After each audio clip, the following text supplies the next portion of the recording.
مولانا کلیم صدیقی جو کام کر رہے تھے وہ تو 20 سال سے کر رہے تھے، اور سب جانتے ہیں کہ وہ لوگوں سے کیا بات کہتے تھے اور لوگ کس طرح ان کے اخلاق سے متاثر ہوتے تھے۔ ہمارے علماء کے طبقے میں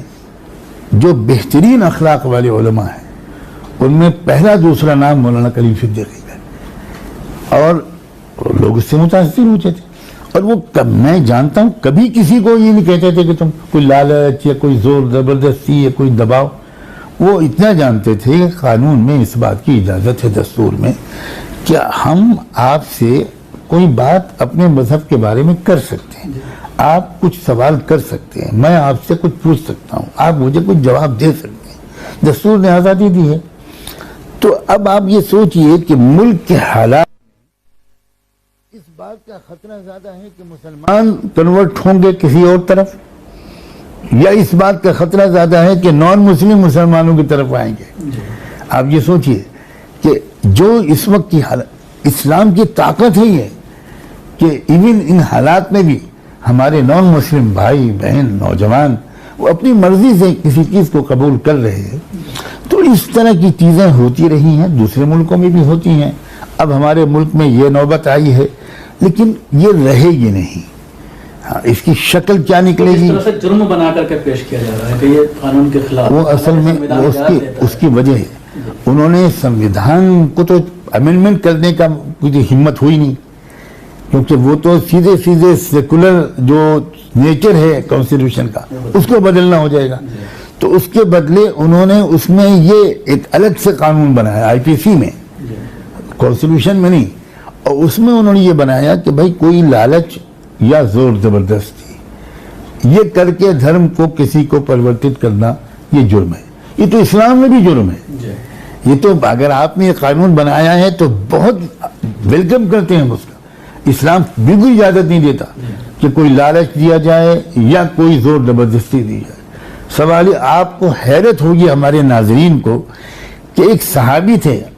حضرت محمد رسول اللہ کے، مدینے میں، ان کا بیٹا اسلام نہیں لایا اور وہ کرسچن ہوا، تو ان کے باپ نے، اس بیٹے کے باپ نے بیٹے کو یہ کہا کہ دیکھو بیٹا یہ نہیں چلے گا، تم کو بھی مسلمان ہونا پڑے گا۔ یہ بات اللہ کے رسول تک پہنچ گئی۔ یہ مجھے یاد نہیں آ رہا کہ بیٹے نے آ کر کہا یا باپ نے پوچھا یا کسی تیسرے نے کہا، یہ مجھے یاد نہیں آ رہا۔ یہ میں 100% یقین کے ساتھ کہہ سکتا ہوں کہ اللہ کے رسول نے باپ کو بلایا اور کہا کہ تمہیں اپنے بیٹے کو مجبور کرنے کا کوئی حق نہیں، بالکل اس کو اس کی اپنی مرضی پر رہنے دو، اور کسی طرح کا کوئی ظلم و زیادتی اور زبردستی کرنے کی اجازت نہیں ہے۔ تو اسلام تو اس حد تک جاتا ہے بھائی، باپ بھی نہیں کہہ سکتا اپنے بیٹے سے،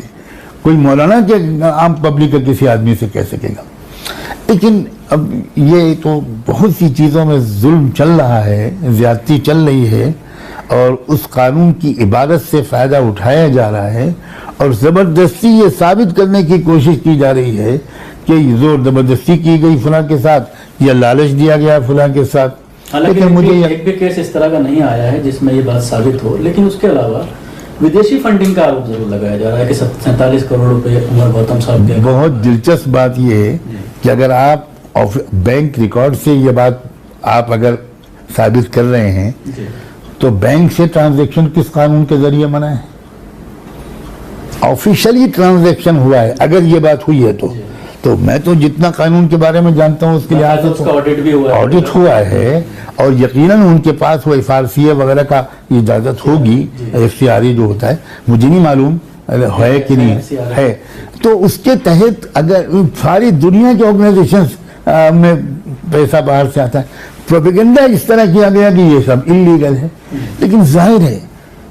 کورٹ میں یہ باتیں نہیں ٹھہر پائیں گی، لیکن دیکھیے